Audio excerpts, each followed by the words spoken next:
Joining us now, he's in his second season as head coach of the Texas Tech Red Raiders, coming off a 31-win season. Of course, was a national champion as an assistant at Florida State back in 2018. I remember that because we talked a lot during that time in Oklahoma City and ever since. Among many of his track record there, of course, I speak of our good friend Craig Snider joining us here on In the Circle. How you doing? I'm good, Eric. Thanks for having me on today. Excited to be here and chat a little bit about this year and what's coming. Well, we had you last time on the podcast when you just got to Lubbock, and we decided to let you kind of leave you alone as you kind of built the program and everything. So I'm curious. Last year you went 31 games. When you reflect on last season as your first year as head coach, what come to your mind? Gray hairs. No, I'm kidding. No, it was good. It was a good, successful first year. I think our staff, we really dove into the culture of what we're trying to grow. And, we dove into those athletes. And I mean, I think we started a good foundation of what we want this to be and what that looks like. And, and it's always going to have its ups and downs. And, but what was important for us was getting the foundation right. And then it's always, evolving and you're still continuing to do that. But, our first campaign through it, I mean, I felt like we really grew as a program, broke some records, did some things. And so it was good to see that. Yeah, I believe that had a 9-win improvement from the season before.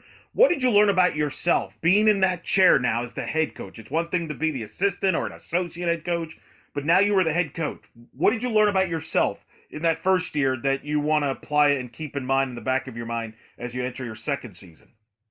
Yeah, I mean, I think you learn a lot. I think I could have written a book on things that I would have done differently, or things I would have said differently, or things how I would have operated differently. But I think at the end of the day, though, what really helped me was just our staff. Like, gosh, just having a great staff around us, and that really were there as we kind of went through the ups and downs and figuring that piece out. And I mean, for me, gosh, this is my 25th year coaching college softball, and I've spent 23 of those years in the cages as a hitting coach. And now I think you learn that you have a finger almost in everything now, right? Like you need to be out there with defense, you need to be out there with infield, outfield, pitching, right?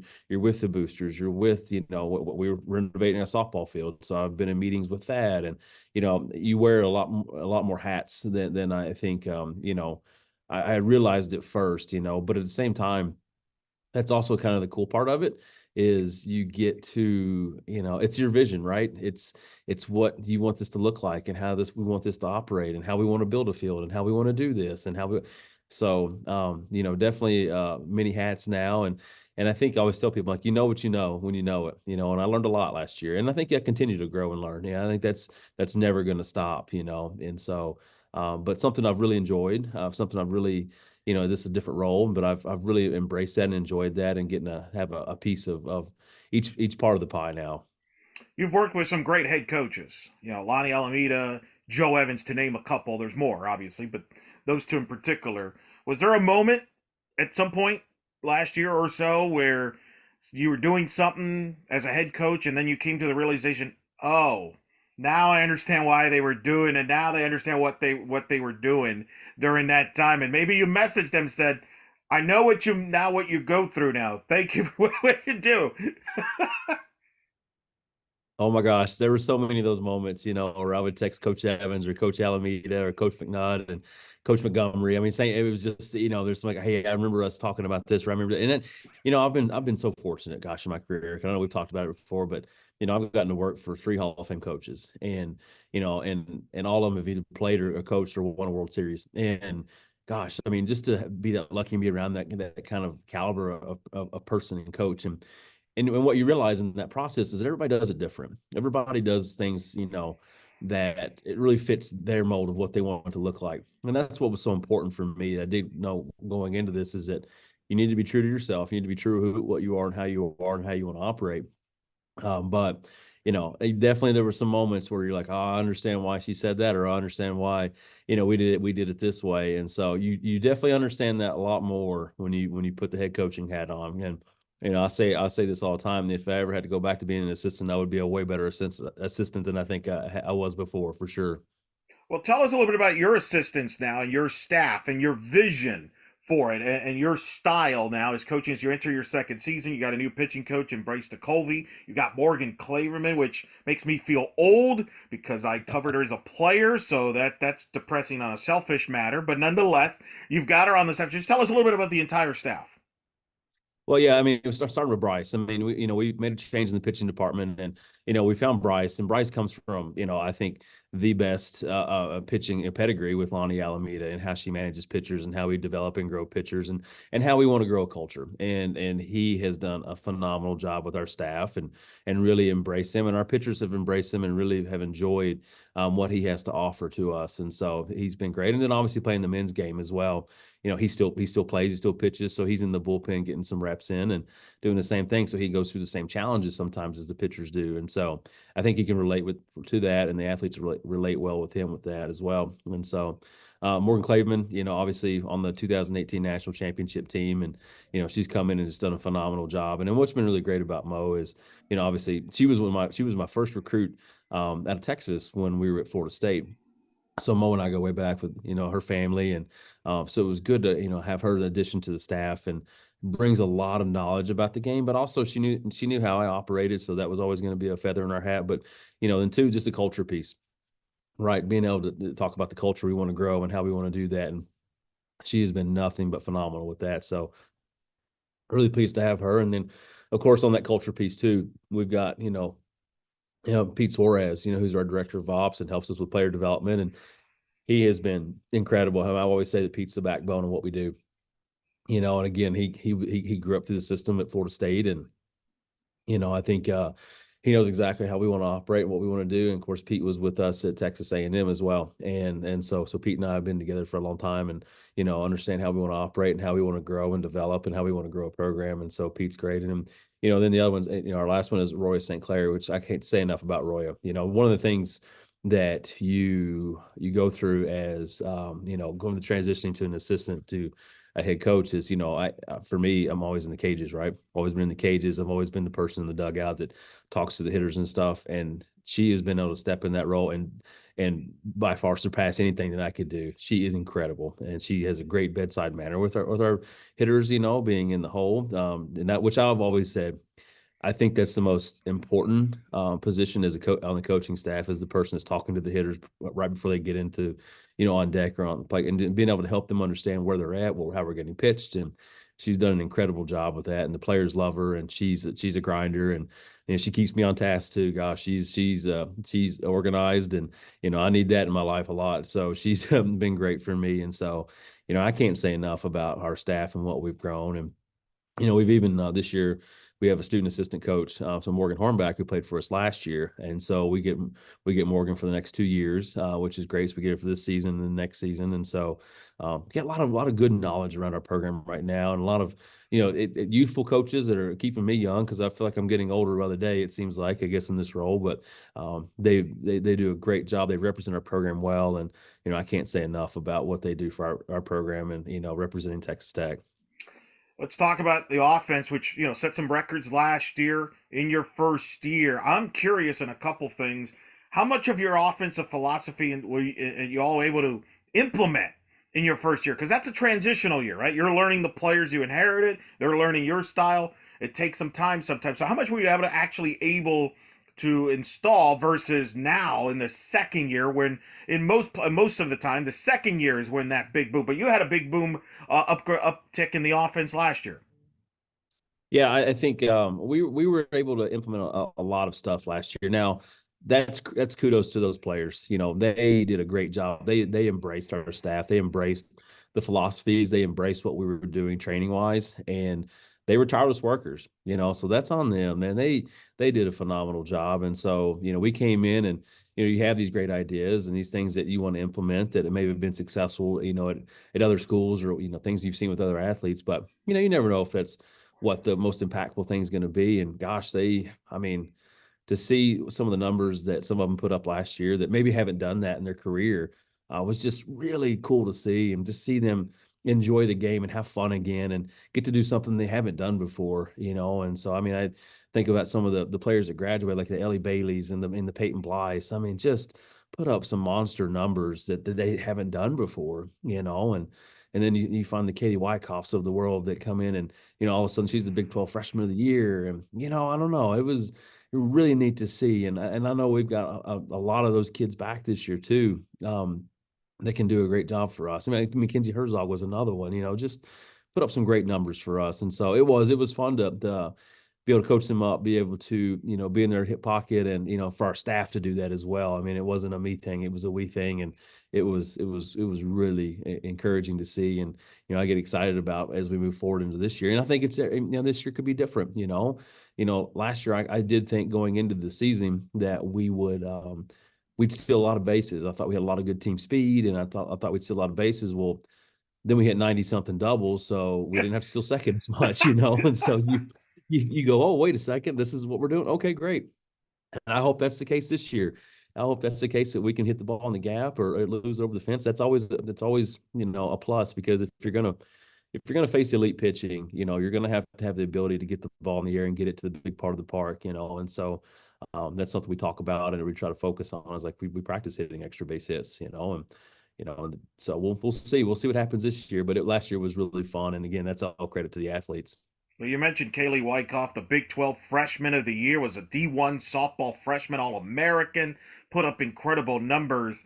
Did you see that coming, like from day one, that she would produce that quickly, especially in the league like the Big 12? And what makes her such a great player? Yeah, no, it's funny. Wiki and I talk about this often.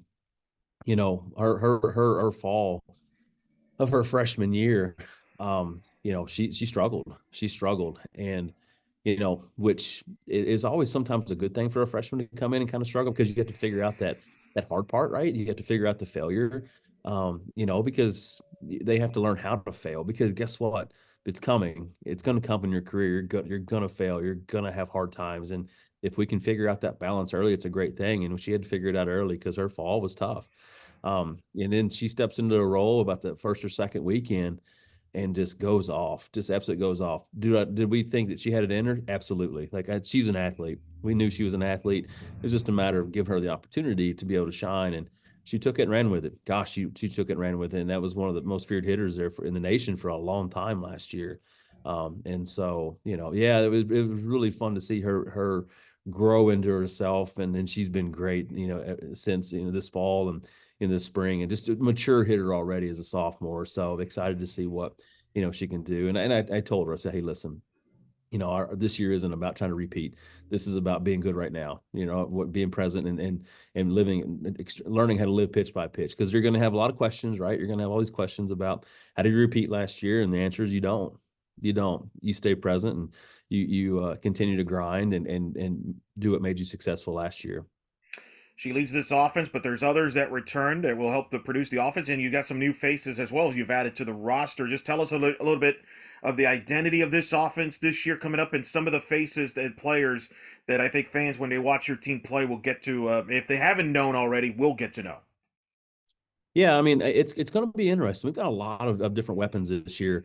You talk about some of the freshman class coming in. We've got some really talented freshmen, and I think there can be some really some good freshmen that can really turn some heads this year. So excited about that. With returners, you think about, Ariana Villa. She had a great season for us last year, and we've got a lot of different players, I think, that can really, a lot of Baraza. That's another one that really had a great year last year, kind of a breakout year for her, who's had a great fall. And, we got a lot of senior leadership this year, and we added some players to that rosters too, with the Aubrey Barnharts and Jinda Lords and, Maddie Wrights. Like, those are some good additions offensively that I think can really help us propel the offense. And I think what's always cool about the second year is I think you have a lot of people step up that maybe struggled a little bit last year, but they're starting to learn the system and they're starting to learn, how to operate and how to go. And so I'm looking forward to seeing what this crew can do. We open up in Tallahassee, so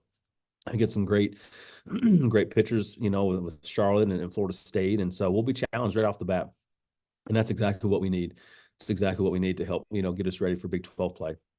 How do you how do you feel about your defense? Because you know as well as anybody, you won a national title, you have a ring, and in part because that defense, that Florida State team play. I mean, we were there, one of the most iconic plays in the history of the World Series. That play by Jesse Warren at third base against Washington in Game One. I will never forget that. I don't think you'll forget that. Nobody that had watched it will ever I forget it. will not. So tell us a little bit. How do you see this defense right now, and where do you see certain pieces kind of fitting in? Yeah, I mean, defensively, I think we're going to play a lot better game of softball this year. One thing that Bryce has really brought into our staff that we've really appreciated is just we're going to be positioned a lot better, and we're going to be calling pitches to that positioning. And so which is a big part of this. It's a big part of how you want to operate, and so I'm looking forward to that. We're going to have a lot more opportunities, to get outs for our pitchers and do some things, and so I'm excited for that. And we're going to be pretty senior heavy out there on defense, so they know what's going on.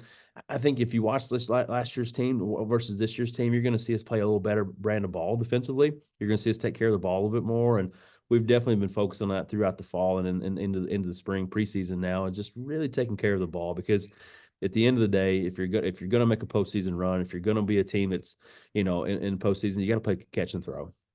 You have to. You have to. That at the end of the day, catch and throw is the name of the game. And I'm an offensive person. I love to see a lot of runs scored, but I've also been on the wrong end of some things where you score a lot of runs and you give up a lot of runs. And so, a lot of times things can speed up defensively. So, and I think it comes with the smarts of the game too. Honestly, we've really kind of honed in our athletes. Just talk about the smarts and how we want to set up for this, and being able to move around in counts and understand where if we throw this pitch, this is probably what's going to happen with this hitter. So we've been educating them a lot on that. So I'm looking forward to seeing what that looks like for us in the spring.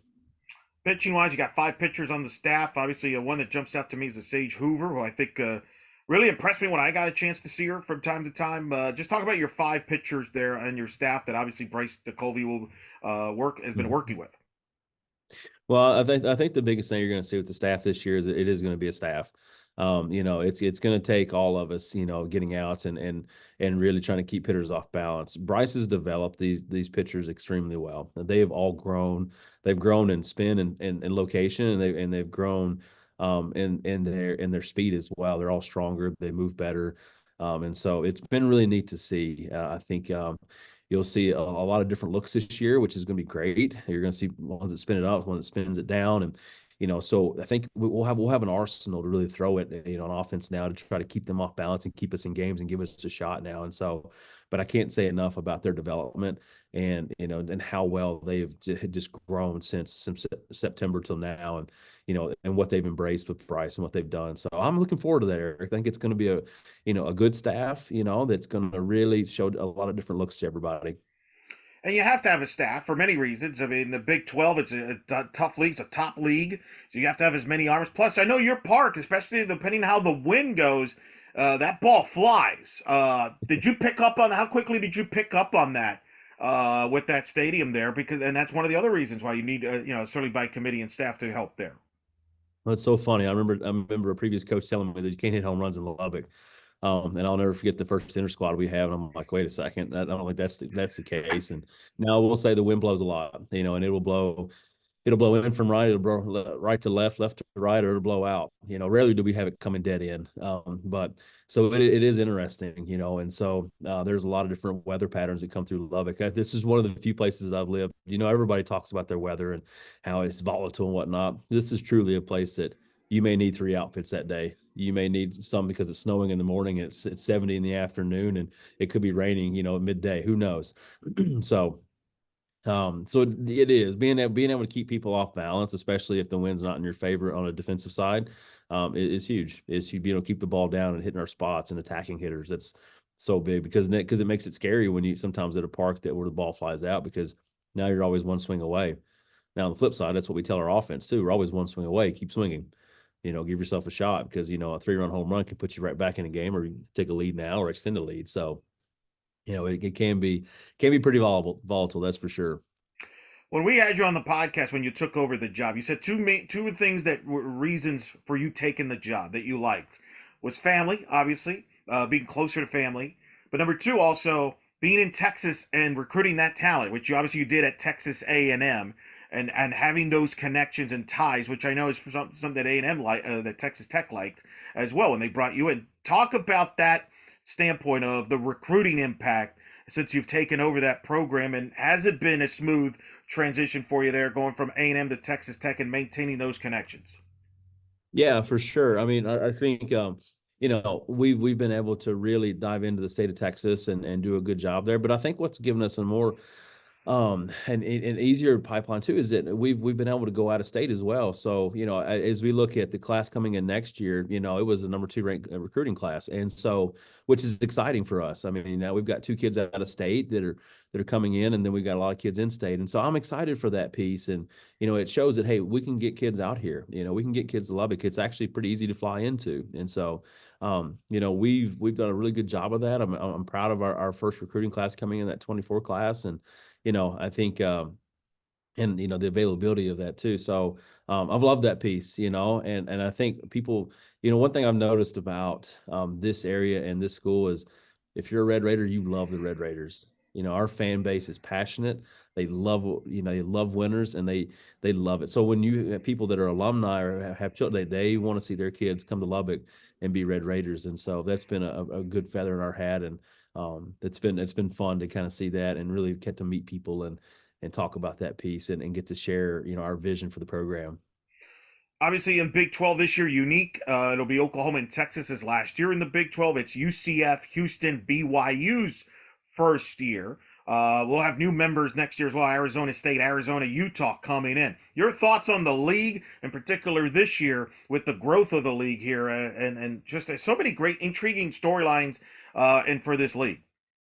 Yeah, I mean, I think our Commissioner Gormark's done a great job with the Big 12. I think 2, 3 years ago, the Big 12 was starting to kind of, it seemed like it might have been a dying league as the announcement comes out that Texas and Oklahoma are leaving, and what are we going to do now? Well, he goes out and does a great job, and we pick up BYU, we pick up Houston, we pick up UCF, and Cincinnati, which doesn't have softball, but another great school, and I love that fingerprint, right? Like now all of a sudden we're East Coast to West Coast, right? So now we got UCF, which is a thumbprint in the Florida now. We've got BYU, a thumbprint in the West Coast, and so and then with the exit of the other 2 teams this year, or after this year, then you're adding 3 perennial powerhouses. We're adding 3, World Series contenders, right?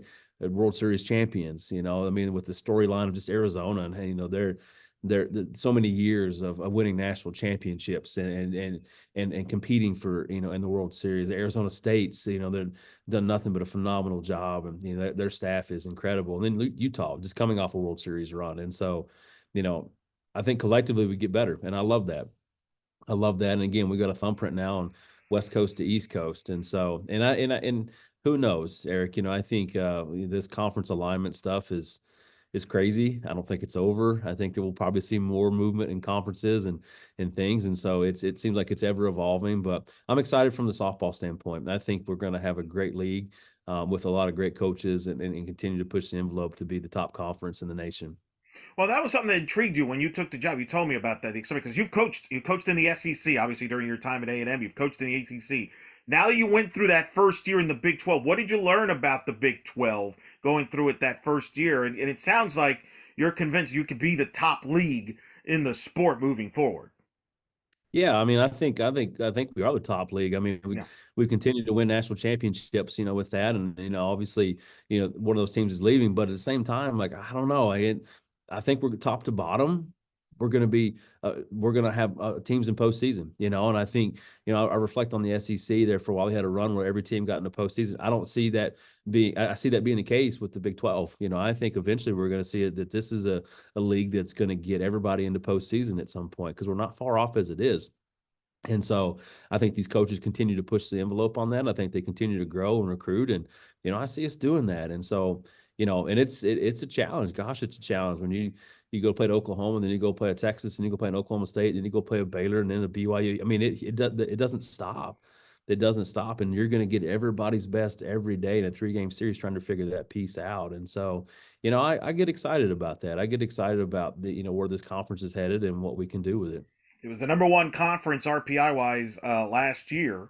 And again, and I think men's basketball has proven, those new members have added to the strength of the league in men's basketball, which is lapping, really, quite honestly. If you look at all the metrics, it is lapping the sport as far as the top conference. Like some people thought, well, maybe they're going to be as strong as they've been. Yeah, they're even stronger. And I feel the same way we're headed in that direction here with softball with the new additions this year with UCF, which you know very well from your time at Florida State and the job Sure. Coach Ball Malone's done, 40 plus wins. Houston, who you're familiar with from your time at A&M, and that the program's lineage there and the talent pool around that area, and then the job Gordon Eakin's done at BYU. They've been a perennial postseason team as well. So I feel like it's getting stronger and deeper, and it's going to be the same case a year from now.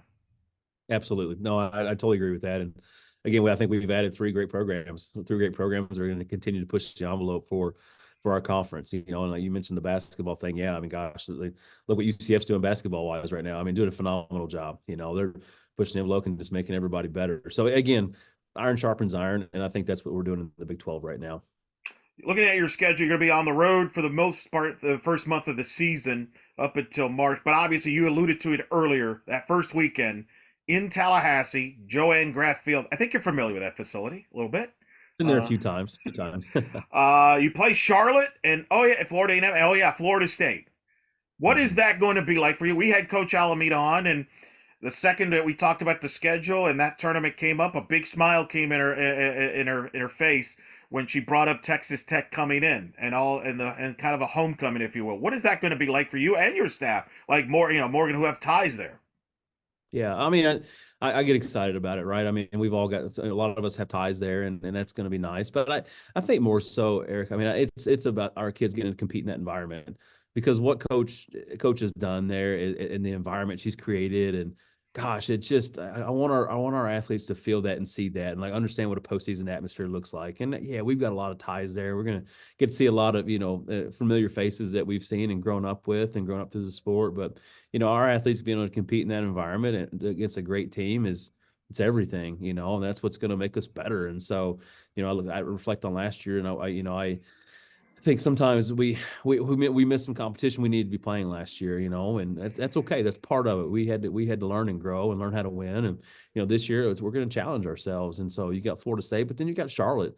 I mean, Coach Chastain's done a phenomenal job there. We're going to get those guys twice, and so then they are no slouch whatsoever, and it is going to be a battle with us. We're going to battle with them, and they're well coached, they're well managed, they're well trained, and so and then Florida A&M, they've done a great job. They always are just, they're pesky, and they're going to be a great softball team. And so it's a great weekend. It's a great weekend. And, our goal is to get out there and learn and grow as much as possible, and be able to take some of the highs and lows away, and then be able to work forward work forward to that and get used to our Big 12 schedule.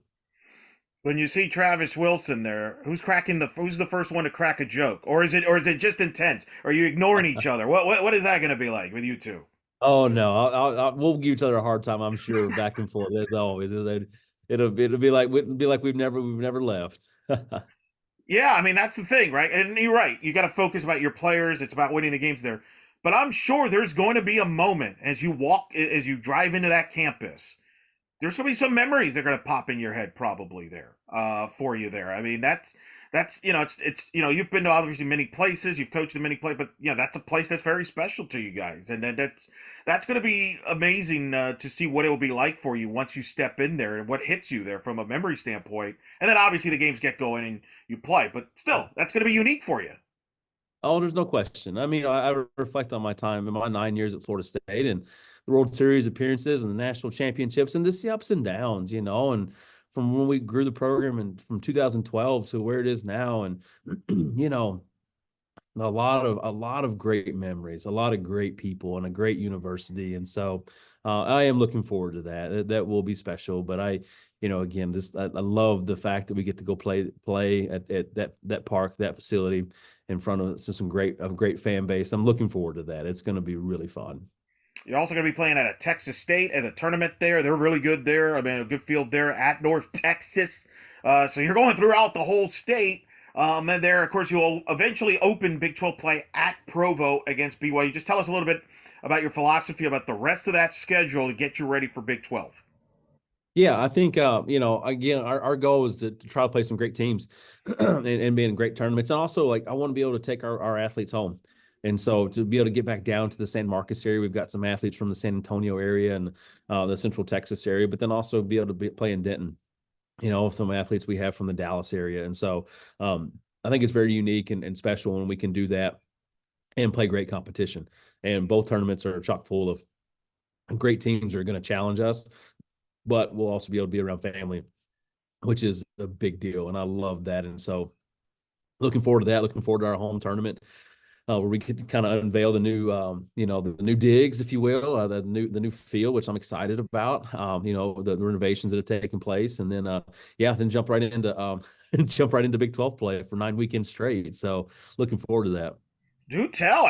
Give me more detail of the renovations. What can people look for there when they go to a Texas Tech home game? Yeah, so it was really amazing when I took the job. We had some a booster reach out, and they donated $1 million to the program.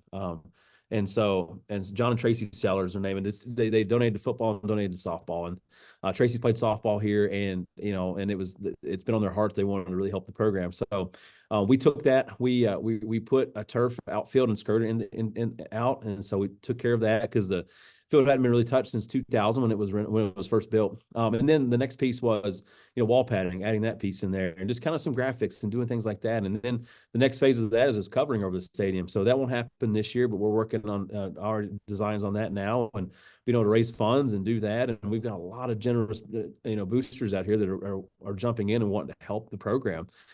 So we'll be covering the stadium at some point here in the next year or two.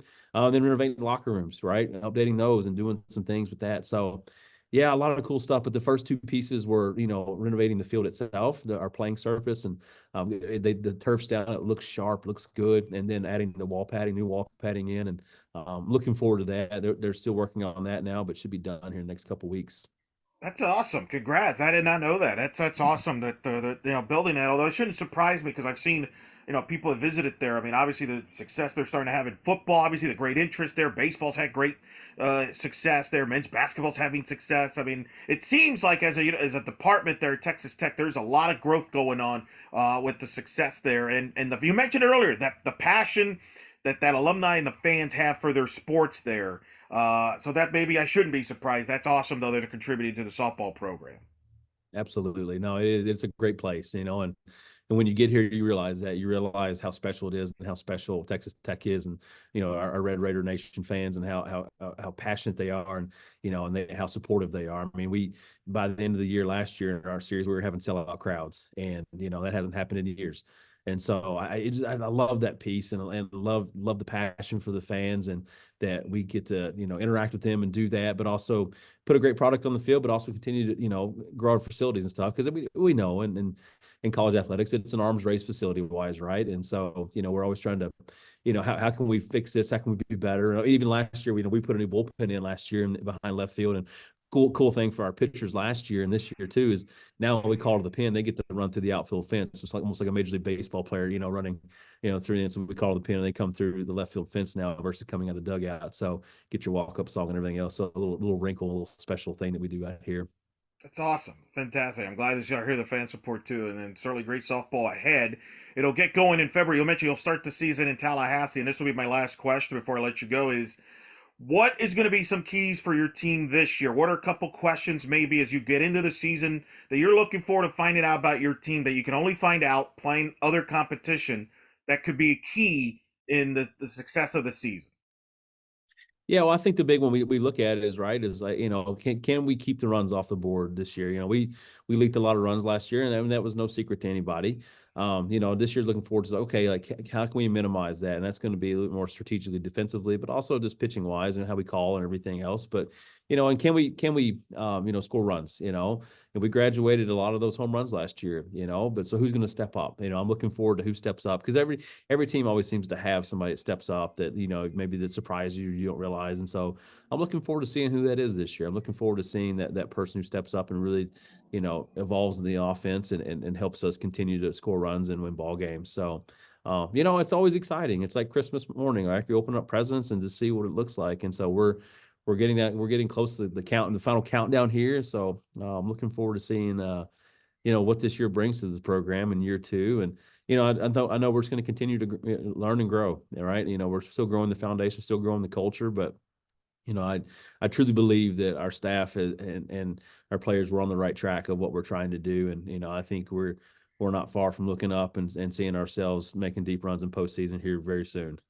And I look forward to seeing it. Your team will start obviously in Tallahassee in the February, and it should be an exciting year. And I've enjoyed following your career, and I'm so excited and happy for you that you're a head coach. Where I felt you've should have been a head coach for a while now, but hey, you're now a head coach. You're still doing it, and I'm happy for you, man. And I follow you closely. Thanks for always taking the time to talk to me and coming on the show here to talk softball. Always a pleasure, and I know we'll cross paths, but thanks for doing this. No, thank you, Eric. I always feel honored and humbled every time you ask me to be on here. So I appreciate what you do for our sport, and thanks for having me.